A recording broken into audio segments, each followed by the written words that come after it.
Now, how kidney work? Kidney work with the involvement of different processes include ultrafiltration, number 2, reabsorption, number 3, tubular secretion, and number 4, counter current exchange. Number 1 is ultrafiltration. How ultrafiltration takes place? In the first level of the urine formation, firstly ultrafiltration is take place. How ultrafiltration is take place? Ultrafiltration is take place in the malpighian tubule. This is the malpighian tubule, which is also termed as Bowman capsule. In this, when the blood comes within the glomerulus, then the walls of the glomerulus and Bowman capsule, this is the wall of the glomerulus and Bowman capsule, this is actually works as a seal, which allow all the small molecules passes across it. So when the blood comes into the glomerulus, then from here a lot of all the constituents of the blood passes from the glomerulus into the Bowman capsule. Only protein and RBCs remains inside the glomerulus, while all the components of the blood is diffused into the filter into the Bowman capsule. Inside the glomerulus, the pressure is very high because of the afferent and efferent arteriole diameter. The diameter of the afferent arteriole is greater than the efferent arteriole. When the diameter of afferent arteriole is greater than the efferent arteriole, when the blood comes with the pressure within the glomerulus and it do not allow to pass through the efferent artery, or it pass very small amount from the efferent artery, then the pressure will be exerted on the network of the glomerulus. In the result of which, all the components of the blood is passed from the glomerulus into the Bowman capsule, and the remaining blood passes through the afferent into the peritubular capillaries, and then it passes down and then come back into the renal artery. Second is the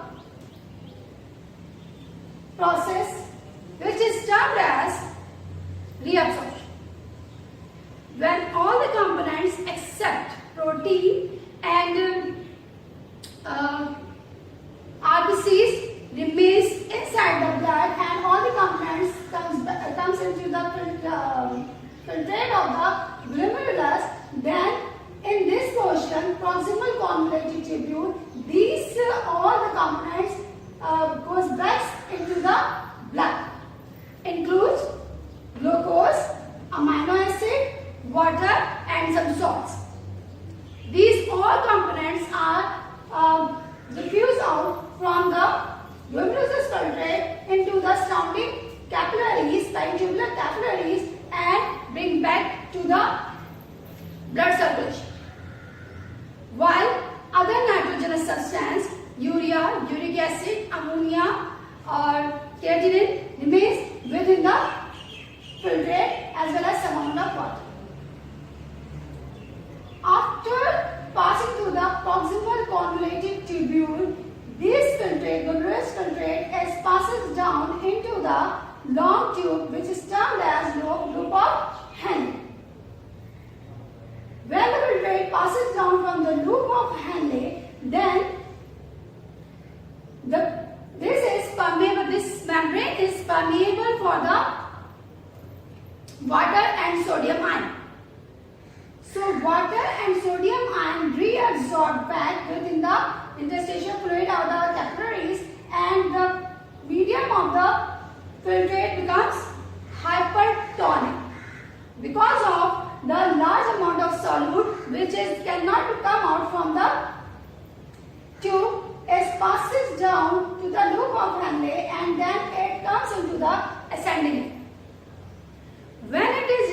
the ascending limb, then the permeable of the ascending limb is diffusible for sodium and chlorine ion, but it is not diffusible for water. So the medium that becomes here hypertonic again become hypotonic. And when it passes to the distal convoluted tubule, then the concentration of salt is maintained here under the influence of various hormones, and then the only urine passes down into the collecting duct, where under the influence of because of the influence of hormone, water is reabsorbed within the interstitial fluid, and a concentrated urine comes into the region which is termed as parenchyma. Number third process that is involved in the formation of urine is reabsorption. Reabsorption is associated with the convoluted tubule. The region that is present around the convoluted tubule may contain some amount of nitrogenous waste and toxic substances. These are those toxic substances or nitrogen waste that are escaped during the ultrafiltration of glomerulus. These escaped nitrogenous waste and toxic substances reabsorbed by the proximal convoluted tubule, and then it makes the surrounding free from nitrogenous waste. Then this ultrafiltration passes down along the tubule, and then when it reaches to the distal convoluted tubule, then ammonium ion and hydrogen ion is released into the distal convoluted tubule that is responsible for the maintenance of acid base in the blood. Number fourth process that is involved in the urine formation is counter-current exchange. In the counter-current exchange, two systems are involved. One is the counter-exchange multiplier, and other one is the counter-exchange of Wasser. In counter-exchange multiplier, the vessel that are spread over the convoluted tubule take part in this. When the filtrate passes down to the descending limb, then at that time the water and sodium ion is diffused out into the surrounding. In the result of which, the concentration of filtrate becomes hypertonic. When this filtrate passes to the lobe of Henle and reaches to the ascending limb, then it allows to diffuse sodium ion and chlorine ion outside the tube, and it do not allow to pass water from through the membrane. So here the concentration of filtrate becomes hypotonic. When this sodium and chlorine ion comes out or diffuse out from the ascending limb, it makes the environment of the medullary region more concentrated, which is helpful in the reabsorption of water.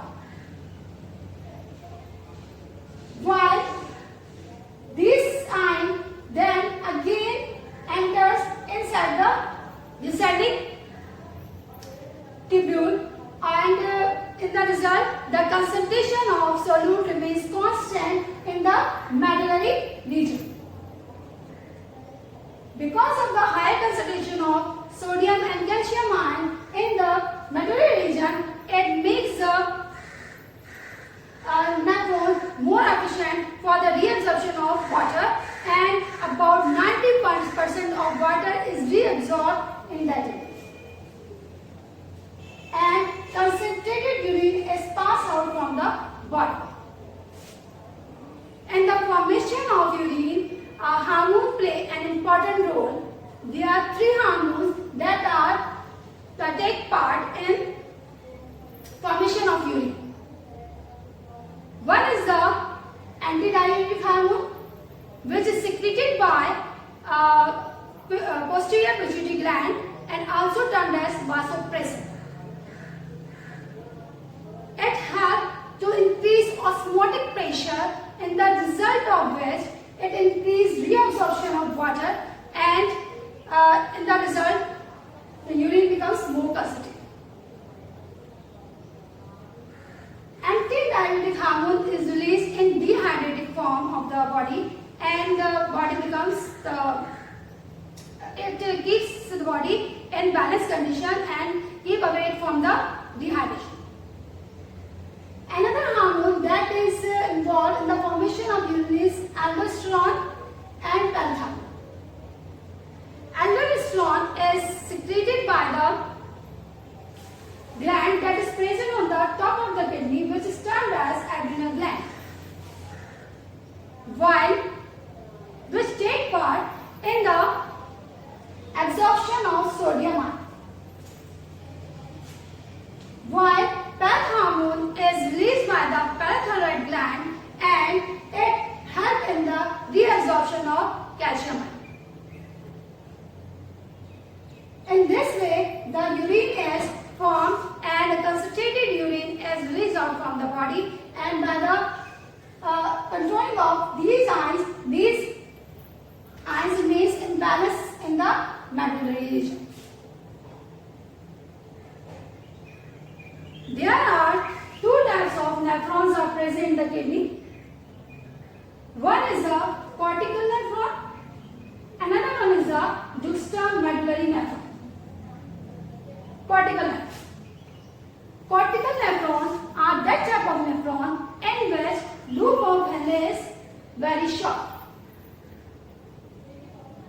while juxtamedullary nephron is the nephron that have long loop of Henle. It depends number of juxtamedullary nephron and cortical nephron is depend on the habitat of the organism. If the organism require to conserve large amount of water, then in the kidney, juxtamedullary nephron is present in large number. While those organisms that do not need to conserve a large amount of water within the body, they have cortical nephron in large number.